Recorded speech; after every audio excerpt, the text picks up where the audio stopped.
أعوذ بالله من الشيطان الرجيم. بسم الله الرحمن الرحيم. والوالدات يرضعن أولادهن حولين كاملين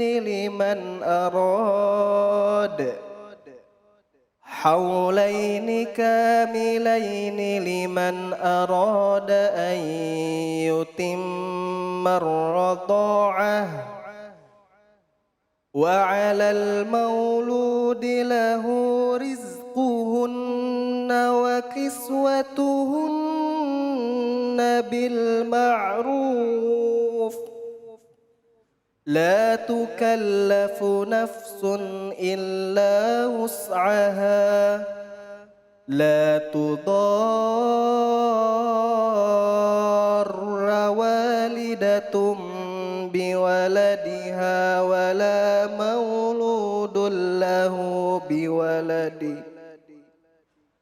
وعلى الوارث مثل ذلك. فإن أراد فصالا عن تراض منهما وتشاور فلا جناح عليهما. وإن أردتم أن تسترضعوا أولادكم فلا جناح عليكم إذا سلمتم ما آتيتم بالمعروف.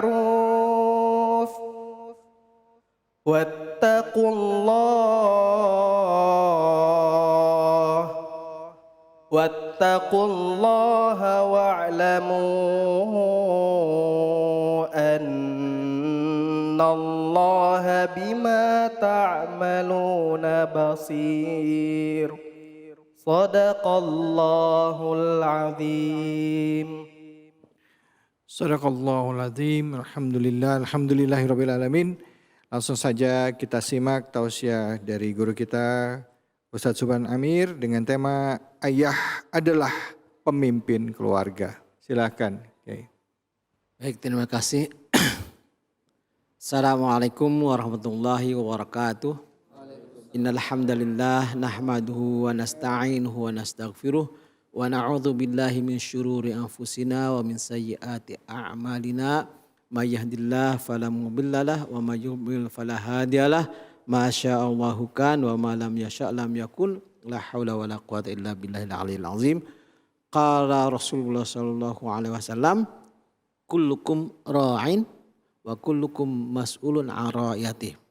Kemudian ada di tengah-tengah hadis dikatakan ar-rajulu ra'in wa mas'ulun 'ala ahli baitihi. Dan laki-laki itu adalah penanggung jawab, pengembala dan bertanggung jawab akan ditanya terhadap urusan rumah tangganya. Itu dalam hadis. Nah, tadi kita dengarkan surat Al-Baqarah ayat 22. Di situ bercerita tentang ibu-ibu yang menyusui, ya kan? Sebetulnya ayat ini adalah sambungan dari ayat sebelumnya. Ayat sebelumnya bercerita tentang perceraian. Di situ wa idza talaqtumun nisaa fabalaghna ajalahunna fala ta'duduhunna ayankihna azwajahunna idza taraw bainahum bil ma'ruf. Jadi sebelumnya menceritakan tentang perceraian. Nah, di ayat sebelumnya itu dikatakan juga apabila sudah sampai iddah, udah lewat, kemudian akan menikah lagi, dapat jodoh lagi nih. Jangan halangi itu. Idza taradau, apabila keduanya saling suka, saling ridho. mungkin aja ganti, mungkin rujuk. Ya. Tapi kalau dilihat dari ayat ini kayaknya ganti nih, ya, ganti pasangan. Nah kemudian di sini wal walidatu yurdi'na auladahunna haulaini kamilaini. Nah, 2 tahun tuh ibu-ibu menyusui, ya, menyusui selama 2 tahun, ya. Haulaini kamilaini liman arada ayutimma radha'ah. Bagi ibu-ibu yang ingin menyempurnakan menyusuinya selama 2 tahun. Dan itu ternyata paling sehat. Dan itu ternyata menyebabkan anak kita cerdas. Ya, kalau sampai lengkap 2 tahun. Ya, enggak seperti sekarang baru setengah tahun sudah dikasih susu susu sapi. Nanti jadinya di luar harapan bagaimana? Ya, itu kembali lagi seperti yang tadi ya. Beri mereka kasih sayang. Gitu. Nah, kemudian wa 'alal mauludi lahu rizquhunna. Ini bapak-bapak ya. Terus melihat istrinya menyusui nyantai-nyantai aja begitu. Tidak. Punya tanggung jawab di situ. Ya, rizquhunna wa kiswatuhunna. Makan minumnya, pakaiannya, tanggung jawab bapak-bapak. Enak aja. Begitu ngecas dia enak aja. Nah, udah full bednya ditinggalin. Handphone aja mubazir kalau tinggalin. Nah, tanggung jawabnya di mana? Tidak boleh demikian. Karena pada hakikatnya bapak-bapak yang punya anak itu bukan ibu-ibu. Ibu-ibu hanya dititipi. Gitu. Anak itu adalah dari pria. Gitu. Enak aja kan? Kalau bahasa Jakarta enak aja loh. Nitipin lo ngeluyur begitu aja. Kan? Itu tidak tanggung jawab. Nah, ini yang harus kita pahami. Maka anak itu dinisbatkan kepada bapak. Ya punya bapaknya, bukan punya ibunya. Ibunya cuma ketitipan 9 bulan. Udah gitu ditinggalin. Nah loh. Kan gitu.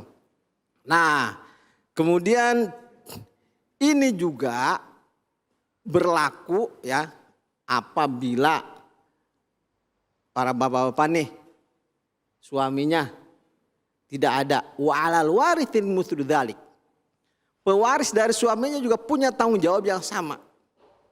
Gitu. Nah sekarang kan biasanya kalau bahasa baratnya culeos. Ya, ada orang barat nih, culeos begitu aja. Enak aja kan. Itu mah bukan istri saya, bukan anak saya. Itu mah anak adik. Itu mah anak kakak. Lah adik lu, kakak lu udah gak ada. Siapa yang tanggung jawab? Wa 'alal warithi mithlu dzalik. Itu ya. Ini bapak-bapak aja lah yang saya lihat nih. Karena tanggung jawab nih laki-laki. Ya, kasihan ibu-ibu tuh. Kemudian kalau misalkan kita tidak mampu menyusui, mungkin ada suatu hal ya, mungkin kesehatan. Itu anak kita boleh disusukan ke tempat lain. Itu maka bunyinya di sini wa in aradtum antas tardi'u. Kalau di awal itu tidak ada kata-kata ketambahan huruf ta dan sin. Istardo artinya minta menyusui. Artinya dikuliin tuh, nyusuin ke orang lain. Itu tidak apa-apa. Asal yang menyusuinya itu bersedia dan yang ngulikannya menyusukannya itu tahu diri juga, itu kan, memberikan ya hak-haknya gitu. Jadi ketika anak itu dalam proses penyusuan sebaiknya kita susui selama 2 tahun ya, dan itu tidak boleh dibiarkan oleh para kaum laki-laki ya, dibiarkan ditinggalkan tanggung jawabnya sepenuhnya kepada ibu-ibu, itu tidak boleh. Ya. Semua nafkahnya kewajiban laki-laki. Ya. Maka di hadis yang tadi saya bacakan di situ warojulun mas'ulun ala ahli baitihi. Tuh. Bertanggung jawab. Disitulah laki-laki jadi pemimpin. Ibu-ibu ini kan cuma ini Menteri Keuangan atau Menteri Dalam Negeri kan. Laki-laki presidennya gitu. Dan ini ibu-ibu yang tinggal di rumah, ngurusin rumah, jadi ibu rumah tangga. Demi Allah jauh lebih mulia daripada ibu-ibu karir. Ibu kerjanya apa? Saya mah nganggur. Di mana? Di rumah. Cuma beres-beres rumah. Itu bukan pengangguran ibu-ibu. Saya tidak setuju. Kalau ibu-ibu rumah tangga dikatakan nganggur. Coba ibu-ibu nggak usah nyapu sehari aja. Nggak usah cuci piring sehari aja. Nah, walaupun rumahnya mewah. Kayak kapal pecah, kayak kuburan. Nah yang begitu kok disebut pengangguran. Nah, ini harus dipahami oleh para bapak-bapak, para kaum lelaki. Saya lihatnya ke yang bapak-bapak lagi. Ya, gitu. Jadi disitulah perannya pria menjadi pemimpin keluarga. Ya. Oke. Baik. Baik Kiai, ini jadi suami ini kan atau jadi laki-laki dalam rumah tangga ya, khususnya sebagai ayah tanggung jawabnya kan besar ya tadi. Ya, betul. Dikaitkan lagi dengan tadi ayat tadi bahwa pada saat ibu menyusui bukan cuman ibu aja, ayah juga harus bisa ikut ada di sana gitu kan. Betul. Bahkan sampai anak ini besar, ayah pun punya porsi yang sangat besar dalam mendidik anak ya. Samping juga dengan ibu. Nah tentunya ini juga pasti menyisakan pertanyaan buat jamaah nih. Mungkin ada yang mau bertanya, silakan siapa? Assalamualaikum warahmatullahi wabarakatuh. Waalaikumsalam warahmatullahi wabarakatuh. Perkenalkan saya Rizky Farid. Saya ingin bertanya Ustadz, apa hukuman untuk seorang ayah yang tidak bisa menjadi pemimpin? Hukuman untuk seorang ayah yang tidak bisa menjadi pemimpin keluarga. Hukuman atau hukumnya nih? Ya. Hukumnya Atau sanksinya di mata Islam ya, seorang ayah yang tidak sanggup menjadi pemimpin dalam keluarganya begitu ya? Oke. Ini pertanyaan paling berat sekali. Waduh luar biasa. Karena hukum ini kan, hukum ini haknya Allah. Ya. Tapi kita coba saja ya. Jadi bahwa di ayat tadi disebutkan wa 'alal mauludi lahu rizquhunna wa kiswahunna, itu harus memberikan nafkah, harus memberikan kecukupan pakaian. Artinya dia menjadi pemimpin. Ya. Itu perintah. Kemudian di hadis tadi warajulun mas'ulun ala ahli baitihi. Jelas tanggung jawab. Nah, ini hukumnya wajib melaksanakannya. Gitu. Nah, kira-kira kalau tidak mampu melaksanakan perintah yang wajib apa kira-kira? Saya serahkan lagi jawabannya. Kita diperintah sholat kan? Wajib nggak sholat? Fardu ain apakah fardu kifayah? Fardu ain. Terus nggak sholat, apa hukumnya? Kira-kira begitu. Paling saya berani mengatakan zolim. Karena dia tidak menempatkan dirinya pada tempat yang seharusnya. Tapi kan mohon izin, maaf ya kalau saya lihat dalam keseharian tidak sedikit ya. Tidak sedikit juga orang yang sudah berkeluarga ya sebagai seorang suami tapi pemahaman agamanya kurang gitu. Sampai akhirnya istrinya juga protes gitu kan. Pak ngaji dong Pak, suaminya malah ya mohon maaf ya masih belum ada di sana. Artinya ini konteks pemimpin kan bukan cuma sekedar menafkahi ya Bu ya, tapi juga membimbing istrinya. Nah ini bagaimana khususnya buat para ibu-ibu yang aku sudah rajin sholat suamiku masih belum gitu. Nah gimana, apa yang mesti dilakukan gitu? Nah ini memang berat ya. Tugasnya ini Menteri Dalam Negeri meluruskan presidennya istilahnya gitu. Ya sabar-sabar. Sabar-sabar, terus nasihati, terus menasehati. Ya dinasehati dan dinasehati. Ada itu contohnya ya. Siti Asyah dengan Fir'aun. Bagaimana gitu. Tapi keuntungan bagi ibu-ibu, kenapa? Kalau ibu-ibu solihah ya, suaminya tolih, di hari akhir nggak disuruh tanggung jawab. Nah kami ini bu yang susah. Misalkan kami soleh, istrinya toleh, mau masuk surga, di stop dulu. Istri lo tuh, gitu ya. Ibu-ibu gitu kira-kira ya. Ya. Jadi tanggung jawabnya tetap ada di suami Tetap ya. ada di suami. Nah, gitu Tetap Ibu. ada di Jadi suami. nah soalnya banyak nih Kiai, saya juga sering dengar ya ada orang-orang yang suami-suami nih yang dianya belum hijrah, istrinya udah gini, istrinya sudah lebih dulu mempelajari agama, suaminya belum.